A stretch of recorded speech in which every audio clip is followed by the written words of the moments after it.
नमो अर्हन्तान् नमो सिद्धाणं नमो आयर्याणं नमो वज्रायाणं नमो लोये सव्यसाहुणम्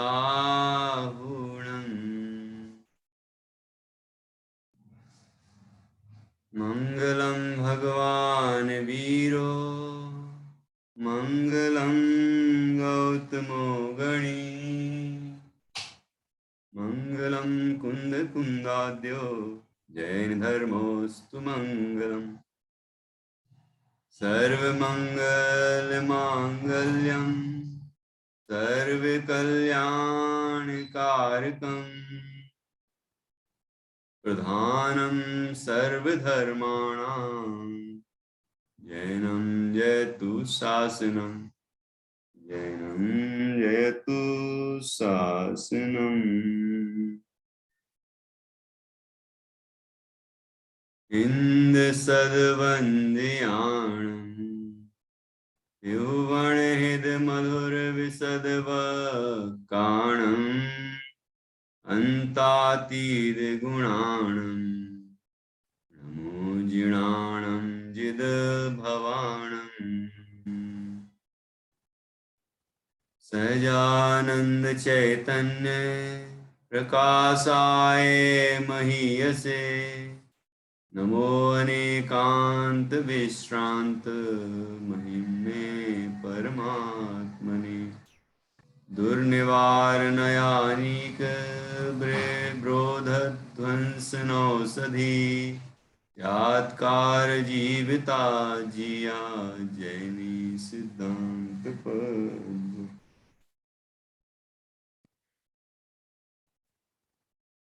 आचार्य श्री कुंद कुंद देव द्वारा रचित यह पंचास्तिकाय संग्रह परमागम है। हम इस ग्रंथ के प्रारंभ की 6 गाथाओं पर चर्चा कर चुके हैं। यहाँ 2 गाथाएं मंगलाचरण की और उसके बाद समय का उसके बाद अस्तिकाय का स्वरूप और अस्तिकाय के 5 भेद और फिर काल द्रव्य के अस्तिकाय नहीं होने पर भी उसके इस प्रकरण में शामिल होने का कारण, ये सब विषय हम पढ़ चुके हैं, समझ चुके हैं। अब हम आगे बढ़ रहे हैं और एक सुंदर चर्चा यहाँ पर आ रही है कि ये विश्व 6 द्रव्यमयी है और सभी द्रव्य इस विश्व में रहते हैं, लेकिन वो किस तरह रहते हैं और कैसे विश्व की व्यवस्था बनी रहती है, ये सुंदर चर्चा यहाँ पर 7वीं गाथा में बहुत ही स्पष्ट रूप से की गई है, जिसको हम समझेंगे।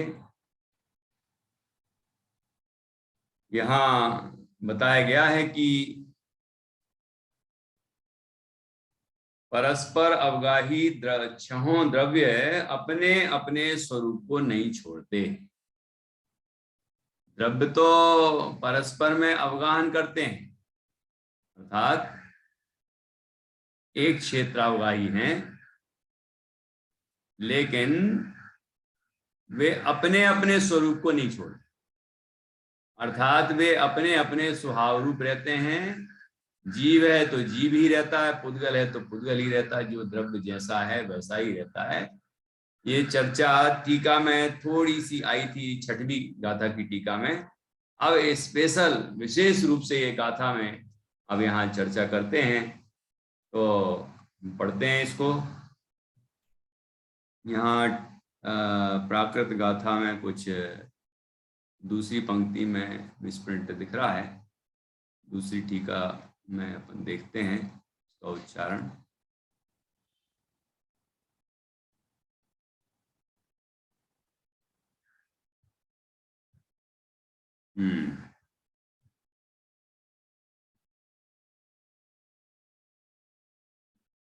ये आचार्य जयसेन स्वामी की टीका वाला एक ग्रंथ है। ये देखिए यहाँ पर 7वीं गाथा, ब्रह्मचारी कल्पना बहन ने इसका संपादन किया है। गाथा हम इसमें से पढ़ेंगे, वाचन करेंगे। उत्थानिका में देखो क्या लिखा है। अब 6 द्रव्यों के परस्पर अत्यंत संकर होने पर भी अपने अपने स्वरूप से अच्यवन का अर्थात नहीं छूटने का उपदेश देते हैं। गाथा पढ़ेंगे, बहुत सुंदर गाथा है, सबको अच्छे से याद करना है। अन्नोर्णम पविसंता, अन्नोर्णम पविसंता, देंता ओगास मन्न मन्नस, देंता ओगास मन्न मन्नस, मेलंता वियणिच्चम, मेलंता वियणिच्चम, सग सग स्वभावं न विजहन्ति, सग स्वभावं न विजहन्ति, और सगम सहावं न विजहन्ति, ऐसा लिखा होगा, है ना। सगम सहावं न विजहन्ति, ये मेलनता, ये ध्यान रखें, इसलिए वाली टीका में मेलनता में यहाँ पर ये थोड़ा मिसप्रिंट है।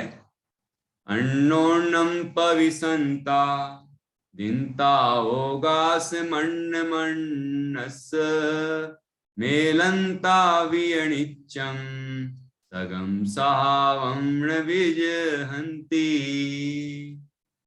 क्या कहते हैं आचार्य? अन्योन्यम, बिल्कुल सरल है। अन्योन्य मतलब परस्पर, एक दूसरे में, है ना। पविसंता, प्रविष्ट हैं, प्रवेश किए हुए हैं, प्रवेश किए हुए हैं। अन्योन्यम, आपस में एक दूसरे में प्रवेश किए हैं, ठीक है। पविसंता,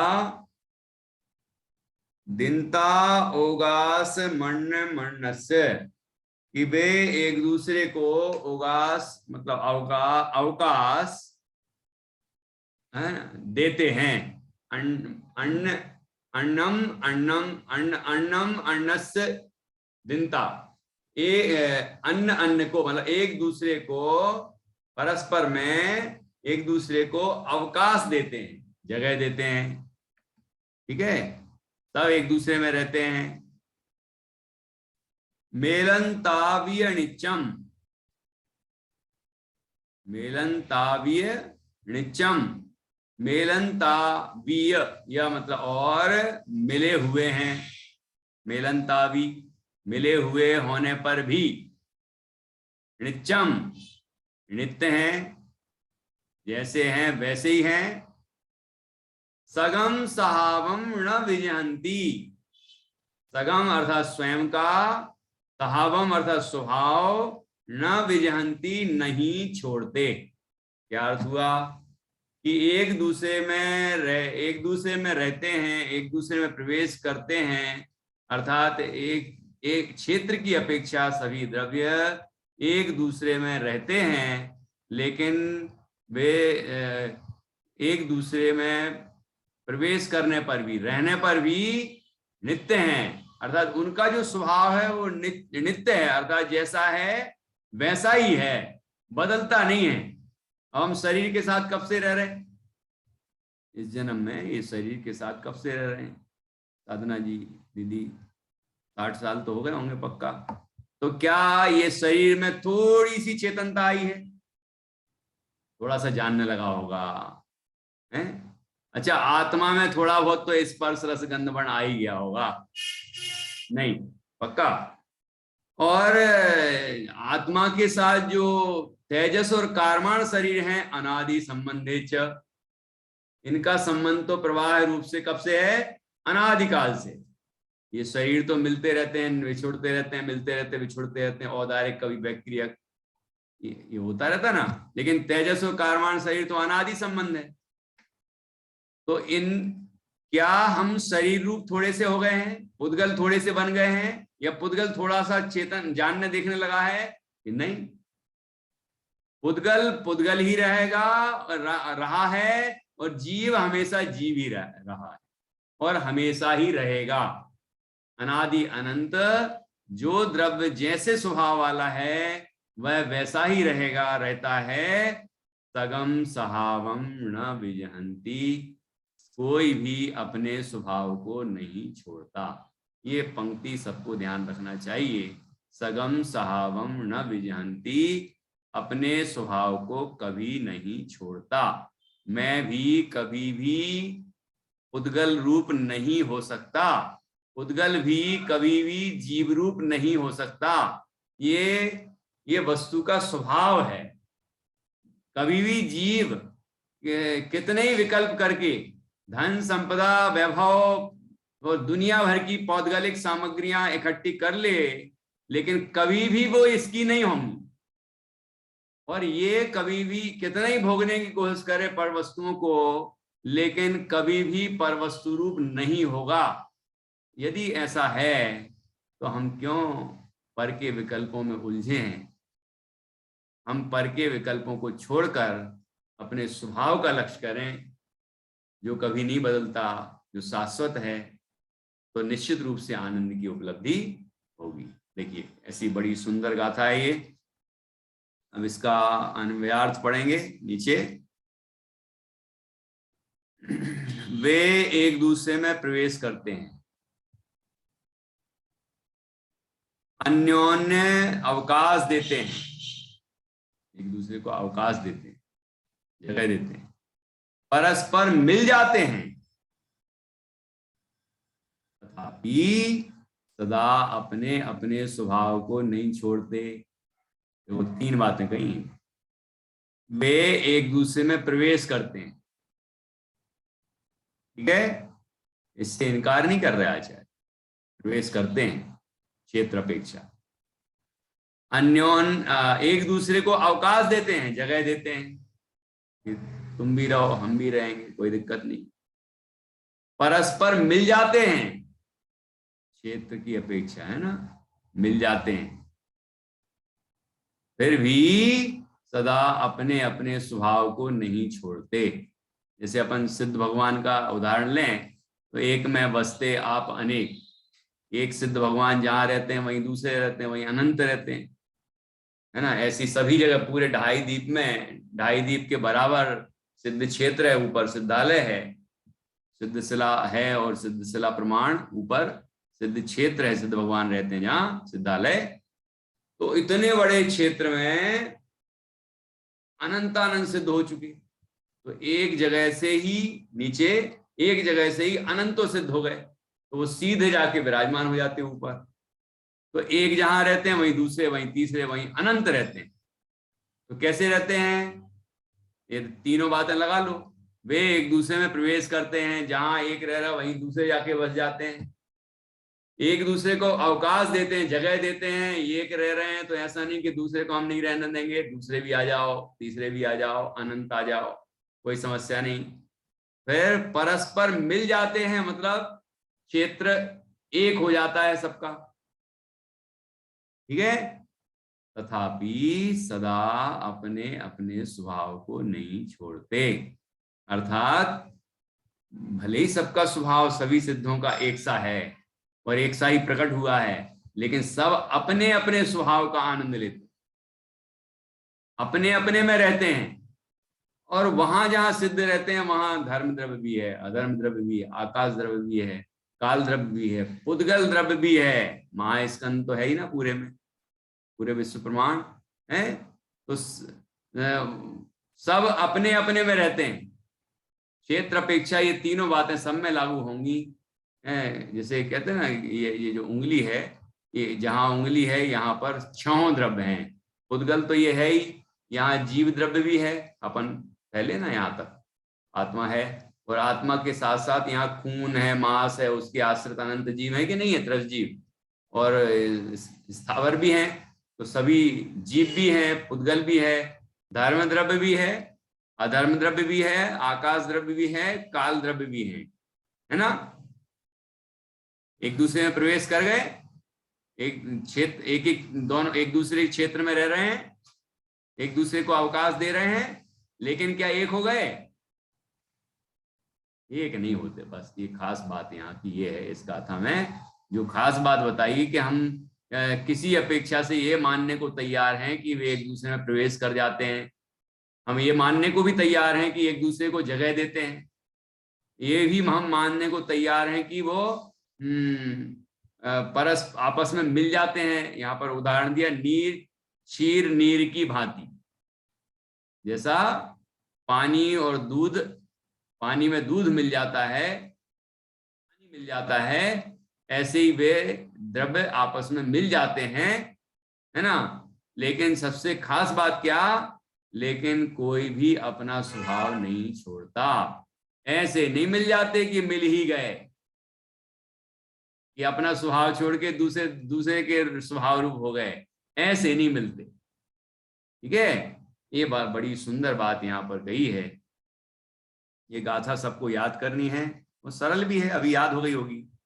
अन्योन्यम पविसंता, अन्योन्यम पविसंता, दिनता ओगास मन्न मन्नस, दिनता ओगास मन्न मन्नस, मेलंता वियणिच्चम, मेलंता वियणिच्चम, सगम सहावं न विजहन्ति, सगम सहावं न विजहन्ति। देखिए अन्वय अर्थ पढ़ लिया, अब देखिए टीका, बहुत सरल है। यहां 6 द्रव्यों को परस्पर अत्यंत संकर होने पर भी वे प्रतिनियत अपने अपने निश्चित स्वरूप से च्युत, ऐसा कहा है। इसलिए अपने अपने स्वभाव से च्युत नहीं होते, इसलिए परिणाम वाले होने पर भी वे नित्य हैं। ऐसा पहले 6वीं गाथा में कहा था, और इसलिए वे एकत्व को प्राप्त नहीं होते। और यद्यपि जीव तथा कर्म को व्यवहार नय के कथन से एकत्व कहा जाता है, तथापि वे जीव तथा कर्म एक दूसरे के स्वरूप को ग्रहण नहीं करते।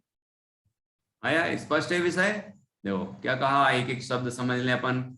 यहाँ संकर का क्या मतलब है? संकर तो एक दोष होता है, संकर दोष होता है। यहाँ संकर का क्या अर्थ है?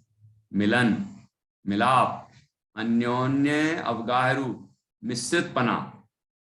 कैसा मिश्रितपना? ये निश्चय से थोड़ी कह रहे हैं कि मिश्रित हो गया। वो संकर दोष कब बने? जब एक दूसरे में मिल ही जाएं। यहाँ मिलने की अपेक्षा ये थोड़ी है कि एक दूसरे रूप हो गए, है ना। वो क्षेत्र एक हो गया, एक क्षेत्र अवगाह संबंध हो गया, है ना। यहाँ 6 द्रव्यों को परस्पर अत्यंत संकर होने पर भी, अर्थात दोनों मेल हो जाने पर भी, मिश्रण हो जाने पर भी, कैसा मिश्रण? कि जैसे एक हो गए हो, ऐसा मिश्रण। जैसे दूध में पानी मिल गया हो, आधा किलो दूध और आधा किलो पानी मिलाएं तो डॉक्टर निधि जी बताओ कि कितना दूध हो जाएगा? अरे आप क्या 1 किलो हो जाएगा?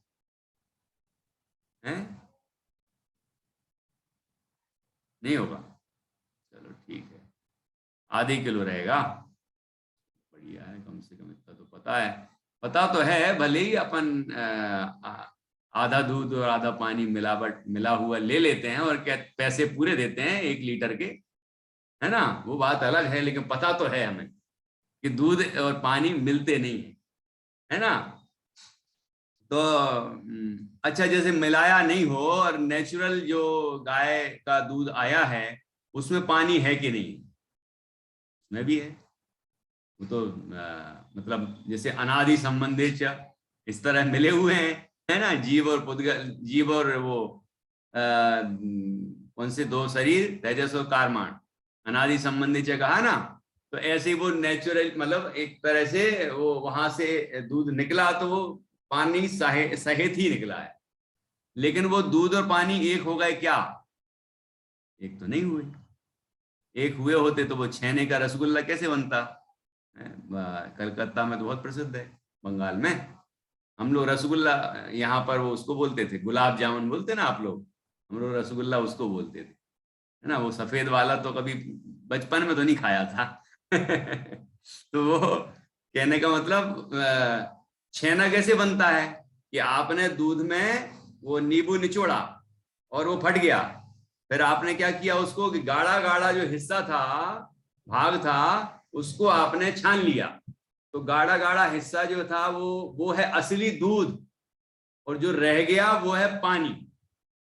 हंस मोर भी यही काम करता है। नहीं, हंस हंस भी यही काम करता है। हंस क्या करता है कि जैसे ही वो चोंच उसमें डालता है, वैसे ही यही होता है, उसकी चोंच में खटास होती है ना, खटास गुण होता है, बड़े दादा बताते थे। तो ऐसी जैसे ही वो चोंच डालता है, वो दूध फट जाता है, और दूध फटता है तो गाढ़ा गाढ़ा जितना रहता है वो ग्रहण कर लेता है, और पानी पानी छोड़ देता है। इसी इसी को कहते हैं, दूध को दूध और पानी को पानी कर देता है, और दूध दूध ग्रहण कर लेता है, पानी पानी छोड़ देता है। ठीक है ना। तो अब ऐसे ही ये पूरे विश्व में सभी द्रव्य एक क्षेत्र का संबंध रूप से रहते हैं, लेकिन वे कैसे हैं कि वे प्रतिनियत। अब देखो दूसरा शब्द आ गया, यहाँ 6 द्रव्यों को परस्पर अत्यंत संकर होने पर भी, अत्यंत मिलावट होने पर भी, वे प्रतिनियत अर्थात अपने अपने निश्चित स्वरूप से च्युत नहीं होते। सबका निश्चित स्वरूप है, जीव का स्वरूप चेतन है, पुद्गल का स्वरूप स्पर्श आदि रूप है, ऐसी सभी द्रव्यों का अपना अपना स्वरूप है। कोई भी द्रव्य अपने स्वरूप को कभी नहीं छोड़ता, ये उनका सबका स्वरूप है। ठीक है, ये सिद्धांत है, फैक्ट है ये। ऐसा कहा है, इसलिए अपने अपने स्वभाव से च्युत नहीं होते, इसलिए परिणाम वाले होने पर भी वे नित्य हैं। ये बात पिछली गाथा में आई थी, तो वो यहाँ पर उल्लेख की है कि ऐसा पहले कहा था। परिणाम वाले होने पर भी वे नित्य हैं, मतलब परिणमन करते हुए भी कायम रहते हैं। ठीक है, परिणमन करते हुए भी, बदलते हुए भी, ऐसे नहीं बदल जाते कि अपना स्वभाव छोड़ के दूसरे के स्वभाव रूप हो जाए। जीव कभी पुद्गल रूप हो जाए, ऐसा ऐसा नहीं बदलता जीव। पुद्गल कभी जानने लग जाए, ऐसा नहीं बदलता पुद्गल। पुद्गल पुद्गल बदलता हुआ पुद्गल ही रहता है, जीव बदलता हुआ जीव ही रहता है। तो ऐसा जी में आया ना, वो सर्व शुद्ध ज्ञान अधिकार में, ये टीका में है, जीवो ही तावत क्रम नियमतात्म परिणामई रुत्पद्द मानो जीवा एव न अजीवा। अजीवो ही तावत क्रम नियमतात्म परिणामई रुत्पद्द मानो अजीवा एव न जीवा, ऐसा लिखा है। ठीक है, इससे तो क्रमबद्ध पर्याय जो विषय आया है उसमें ये भी एक कोटेशन है, मतलब ये संदर्भ है जिससे क्रमबद्ध की सिद्धि की गई है। देखिए, तो इस तरह यहां पर कहा परिणाम वाले होने पर भी वे नित्य हैं, ऐसा पहले कहा था, और इसलिए वे एकत्व को प्राप्त नहीं होते। जैसे कि जीव और पुद्गल और सभी द्रव्य एक क्षेत्र में रहते हैं, लेकिन वे एकत्व को प्राप्त नहीं होते, मतलब एक नहीं हो जाते, है ना। नहीं तो वो संकर दोष हो जाएगा, एक हो जाए तो दोष हो जाएगा। क्षेत्रपेक्षा संकर कहा वो ठीक है ना, लेकिन यदि भाव अपेक्षा हो जाए तो फिर वो दोष हो जाएगा। तो ऐसा होता ही नहीं कि कोई द्रव्य किसी रूप हो जाए, वो कभी नहीं होता। इसीलिए वे एकत्व को प्राप्त नहीं होते। और यद्यपि जीव तथा कर्म को व्यवहार नय के कथन से एकत्व है। कौन से नय से?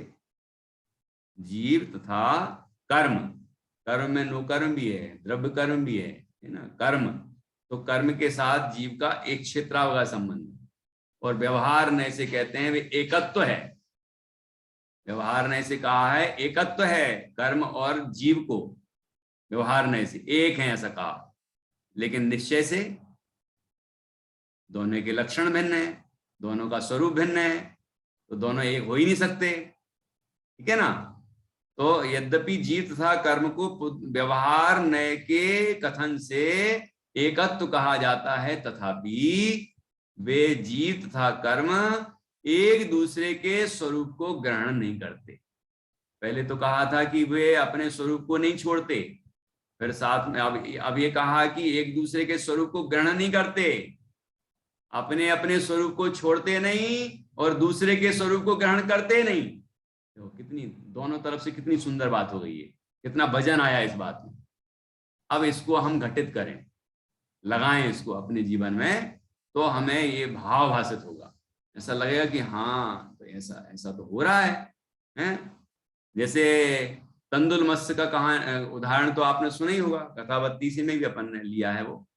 पाहुड़ दोहा में इसी कहानी मिली थी मुझे, पाहुड़ दोहा भावार्थ में। तो तंदुल मत्स्य महामत्स्य के कान में रहता है, ठीक है, और कान में रहकर क्या करता है, पूरा जीवन भर अपनी आयु पर्यंत एक ही काम करता है। क्या करता है? कान का मैल खाता है, महामत्स्य के कान का मैल खाता है, ठीक है। और कान में से देखता रहता है कि महामत्स्य के मुंह में बहुत सारी मछलियां आ गई, जीव जल जंतु आ गए, है ना, ऐसी उसके अंदर मुंह में। और बहुत जब तक मुंह बंद करता है तब तक बहुत सारे निकल भी जाते हैं जीव जंतु, ठीक है। तो वो यही सोचता रहता है, यदि मैं इसकी जगह होता तो एक को भी नहीं जाने देता बाहर, सब खा जाता। लेकिन कभी नहीं खाया उसने। पिछले जन्म में भी इसी कारण ये तंदुल मत्स्य बना और वो महामत्स्य बना।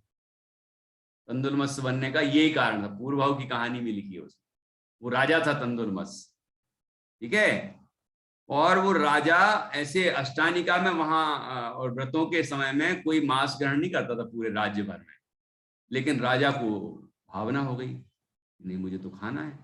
तो रसोइये ने कहा कि महाराज अपने आपके कुल की परंपरा है, मत बनवाइए। कि नहीं नहीं बनाना तो पड़ेगा, नहीं तो मैं मर जाऊंगा।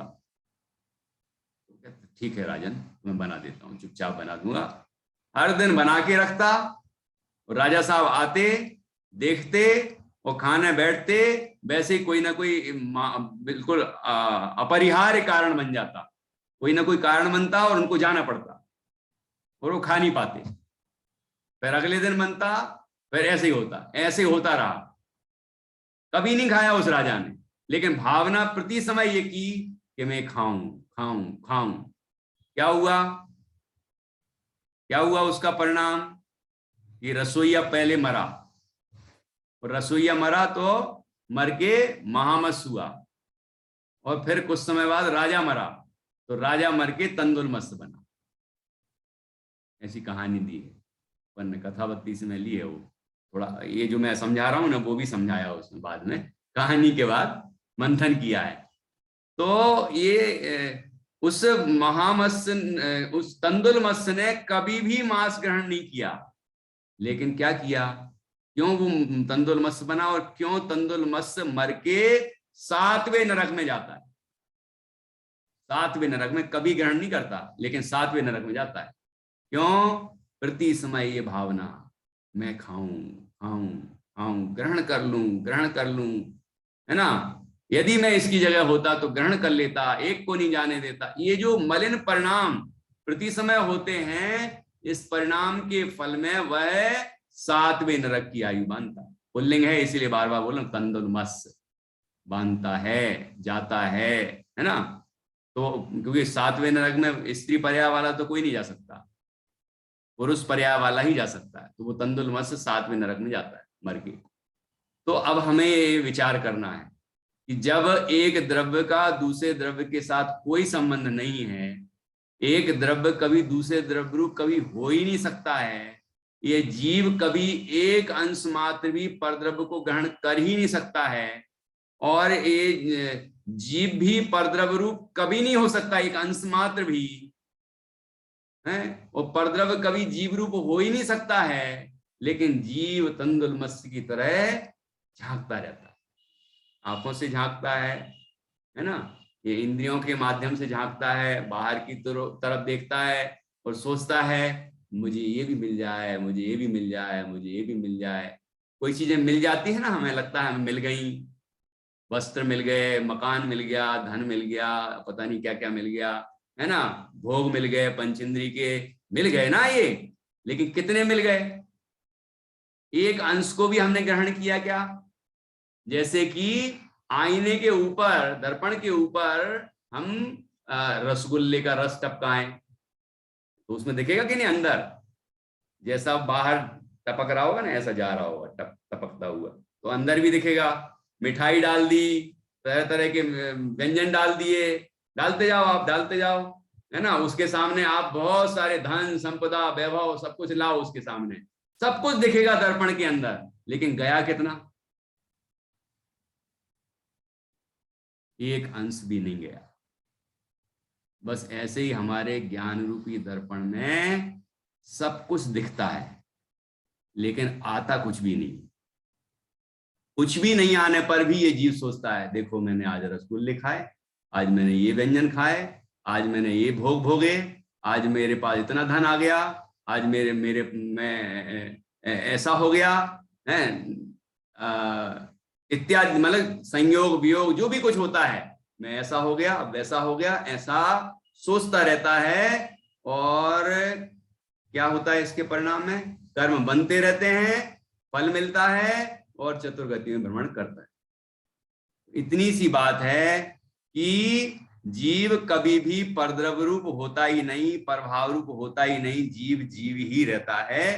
तो हम अपने को चेतन स्वरूप अंतर में अनुभव करें, पर से मेरा कोई संबंध नहीं है, ऐसा अनुभव करें तो परम आनंद की प्राप्ति होगी। और कोई उपाय नहीं है, सुखी होने का यही उपाय है, और कोई उपाय नहीं।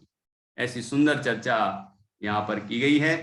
देखो आचार्य ने दो तरह से इस बात को बहुत दृढ़ता से रखा कि पहले तो लिखा कि अपने अपने स्वभाव से च्युत नहीं होते, मतलब अपने अपने स्वभाव को छोड़ते नहीं है।